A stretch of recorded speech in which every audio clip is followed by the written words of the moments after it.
శుక్లాంబరధరం విష్ణుం శశివర్ణం చతుర్భుజం ప్రసన్నవదనం ధ్యాయేత్ సర్వవిఘ్నోపశాంతయే. గణపతేర్గజాస్య యోజనా హేతు కథనం. నారద మహర్షి ఇట్లు పలికెను: ఓ నారాయణముని, నీవు శ్రీహరి యొక్క అంశ వల్ల జన్మించిన వాడవు. అందువల్ల నీవు బుద్ధియందు, తేజస్సున, పరాక్రమాన శ్రీహరితో సమానుడవు. విఘ్నాధిపతి అయిన గణాధిపతికి కలిగిన విఘ్నం గొప్పగా వివరించావు. అట్లే ఆ విఘ్నానికి కారణమైన దాన్ని సృష్టికర్త అయిన బ్రహ్మదేవుని ద్వారా వినిపించావు. ఇప్పుడు నాకొక సందేహం కలదు. అది ముల్లోకాలకు అధిపతి ఒక శంకరుని పుత్రునకు ఏనుగ ముఖంనే ఎందుకు పెట్టారో అనున్నది. ఈ ప్రపంచాన చాలా జంతువులున్నాయి. అందమైన రూపం గల అనేక ప్రాణులుండగా ఏనుగు ముఖంని ఎందుకు అతికించారు అనేది నా సందేహం అని పలికెను.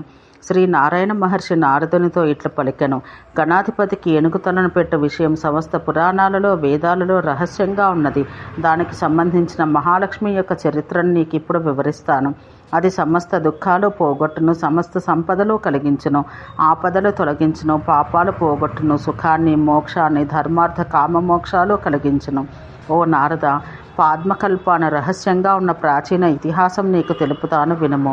ఒకప్పుడు దేవేంద్రుడు అత్యధిక సంపద కలిగిన మదం వల్ల ఉన్మత్తుడై రాజశోభతో ప్రకాశిస్తూ మహాకాముకుడై పుష్పభద్ర నదీ తీరానికి వెళ్ళెను. ఆ పుష్పభద్ర నదీ తీరాన మిక్కిలి రహస్యంగా ఉన్న పుష్పవనం చేరుకొనెను. ఆ పుష్పోద్యానం మిక్కిలి సుందరమై ఎటువంటి జంతువులు లేక తుమ్మెదలు, గండుకోయిల ధ్వనితో, సువాసన కలిగిన పిల్లవాయువులతో ఆహ్లాదజనంగా ఉండను. ఆ సమయాన చంద్రలోకం నుంచి మన్మథుని కోరి అతని ఆశ్రమానికి ఒంటరిగా మన్మథుని మనసులో భావించుకొనుచున్న రంభ ఆ ప్రాంతానికి వచ్చెను. ఆమె చక్కని పిరుదులతో, చక్కని పల్వరసుతో మదించిన ఏనుగ వలె మెల్లగా పోచుండెను. చక్కని అందం, శరత్కాలపు చంద్రుని వంటి ముఖం, చిరునవ్వు, మాలతీ పుష్పమాల కలిగిన కొప్పు, అందంగా ఉన్న వస్త్రం, రత్నభూషణాలు, పాపిటలో కస్తూరి, చేర్చుక్కతో ఉన్న సింధూరం, నల్ల కడవల వంటి కన్నులు, మణికుండలాలు, మకరికా పత్రాలతో సుందరమైన చన్నులు కలిగి ఆ రంభ చూచుటకు చాలా చక్కగా ఉండెను. చక్కగా అలంకరించుకుని మన్మథునితో కలయుటకు ఆమె పోవుచుండెను. దేవతలందరికీ ప్రాణముల కంటే మిన్నైన రంభ స్వేచ్ఛగా తిరుగు స్వభావం కలది, సుస్థిరమైన యవ్వనం కలది. ఇంకను ఆమె తన రూప విభ్రమములు చేముల యొక్క చిత్తమును అపహరించు స్వభావం కలది. అతిగా అలంకరించుకుని పోతున్న ఆ రంభని ఏకాంతాన ఇంద్రుడు చూసి ఇంద్రియ చాపల్యం వలన ఆమెతో ఇట్లు మాట్లాడసాగాను: ఓ అందమైన దాన, నీవెక్కడికి వెళ్తున్నావు? ఎక్కడి నుంచి వస్తున్నావు? చాలా కాలానికి నీవు కనిపించావు. నేను నిన్నే వెతుకుతున్నాను.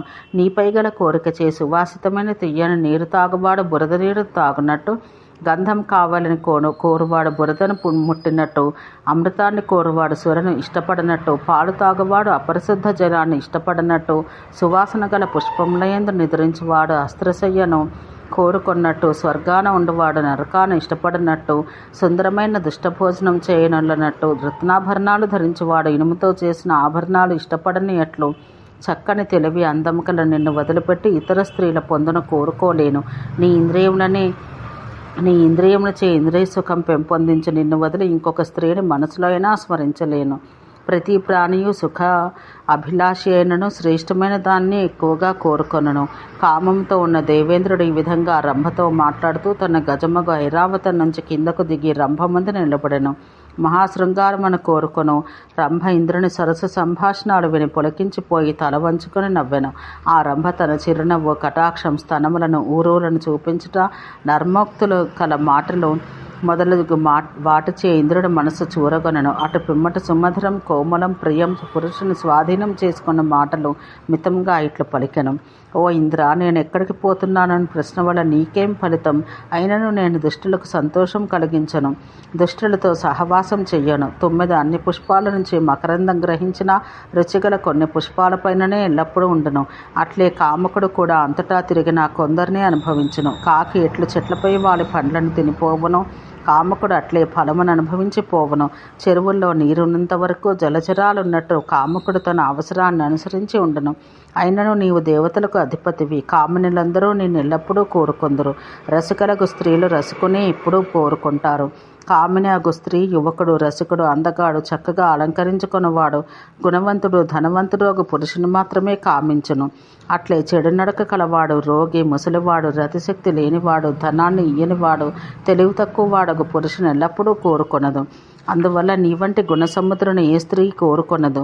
కావున నీ ఆజ్ఞను శిరసావహించి ఈ దాసుని నీ సుఖానికై స్వీకరించమని రంభ పలికెను. ఈ విధంగా రంభ దేవేంద్రునితో మాట్లాడుతూ చిరునవ్వుతో చూచెను. ఆమె మన్మథాగ్నిచే దహించుకొని పోవుచుండెను. అందువల్ల సిగ్గు వదిలి ప్రవర్తించెను. మన్మథ శాస్త్ర విశారదుడు దేవేంద్రుడు మన్మథునిచే బాధపడుతున్న రంభ యొక్క మనసును గ్రహించి ఆమెను తీసుకుని పుష్పశయ్యపై విహరించెను. ప్రౌఢ అందం కలది శ్రేష్ఠురాలు దొండపండు వలె ఎర్రని అధరం గల రంభను ఆ రహస్య స్థావరాన అతడు ముద్దులు పెట్టుకొనగా రంభ కూడా అతన్ని ముద్దుడెను. విపరీత శృంగారం మొదలగు నానా ప్రకారమునకు శృంగారముల వల్ల దేవేంద్రుడు రంభతో పరమసౌఖ్యం పొందెను. కామంతో కూడుకున్న ఆ రంభ దేవేంద్రులు అన్యోన్యంగా ఉండి జ్ఞానం వదిలి రాత్రింబగళ్ళు తెలియక ఉండిరి. దేవేంద్రుడు రంభతో భూమిపై క్రీడలు సలిపి పుష్పభద్రా నదిలో జలవిహారానికి వెళ్ళెను. జలక్రీడ తర్వాత స్థలక్రీడ, తిరిగి జలక్రీడ అన్నట్టు వారు చాలా కాలం విహరించారు. ఆ సమయాన దూర్వాస మహర్షి తన శిష్యులతో వైకుంఠం నుంచి కైలాసానికి పోతూ ఆ ప్రాంతానికి వచ్చెను. దూర్వాస మహర్షిని చూసి దేవేంద్రుడు తనకి నమస్కరించెను. అప్పుడు ఆ మహర్షి దేవేంద్రునికి ఆశీస్సులకి శ్రీమన్నారాయణుడు తనకు కానుకగా ఇచ్చిన పారిజాత పుష్పాన్ని అతనికిచ్చి ఆ పుష్పం యొక్క మహత్యం ఇట్లు చెప్పాను. ఈ పారిజాత పుష్పం శ్రీమన్నారాయణుని అర్చనకై సమర్పించబడింది. దేవేంద్ర, దీన్నెవరు శిరస్సును ధరించరో వారికి అంతటా జయం లభించును. సమస్త దేవతల కంటే ముందుగా అతడే గౌరవించబడును. అతని మహాలక్ష్మీదేవి ఎల్లప్పుడూ అంటిపెట్టుకునే ఉండను. జ్ఞానాన, తేజస్సందు, బుద్ధియందు, విక్రమాన, బలమున అతడు శ్రీమన్నారాయణునితో సమానుడగును. సమస్త దేవతల యందు అతడు శ్రేష్ఠుడై ఉండును. అట్లే అహంకారం వల్ల ఎవరు పుష్పాన్ని భక్తితో స్వీకరించరో వారు శ్రీహరి నైవేద్యాన్ని స్వీకరించని వారి వలె తమ కులం నుంచి భ్రష్టులైపోదురని చెప్పి శంకరుని అంశస్వరూపుడగు దూర్వాస మహర్షి కైలాస పర్వతానికి వెళ్ళెను. దేవేంద్రుడు రంభ సమీపాన కామమోహితుడై ఉండి ఆ దివ్య పుష్పాన్ని తన గజం యొక్క శిరస్సుపై పారవేశను. ఆ దివ్య పుష్పాన్ని గౌరవించనందున దేవేంద్రుడు సంపదను కోల్పోగా రంభ స్వర్గానికి పోయెను. చెంచల స్వభావం కలది అధమురాలు వారవనితగు రంభ దేవేంద్రుడి కంటే యోగ్యుడని ఇంకొక పురుషునికై వెళ్ళిపోయెను. దేవతలకు అధిపత్యగు ఇంద్రుని గజము పారిజాత పుష్పాన్ని శిరస్సుపై ధరించినందువల్ల ఆ పుష్పాన్ని తిరస్కరించిన దేవేంద్రుని వదిలి మహారణ్యాన ప్రవేశించెను. అక్కడ ఉన్న ఆడేనుగుతో కలిసి తిరిగినందువల్ల దానికి చాలా సంతానం కలిగింది. శ్రీహరి ఆ గజం యొక్క తలను తెప్పించి శని యొక్క దృష్టి దోషం వల్ల శిరస్సు తెగిపోయిన పార్వతీదేవి పుత్రుని శరీరమునకు అతికించను. ఓ నారద, ఈ విధంగా పార్వతీదేవి పుత్రునికి గజ శిరస్సు కలగటకు గల కారణం తెలిపితిని. ఈ కథ పాపాలు పోగొట్టును.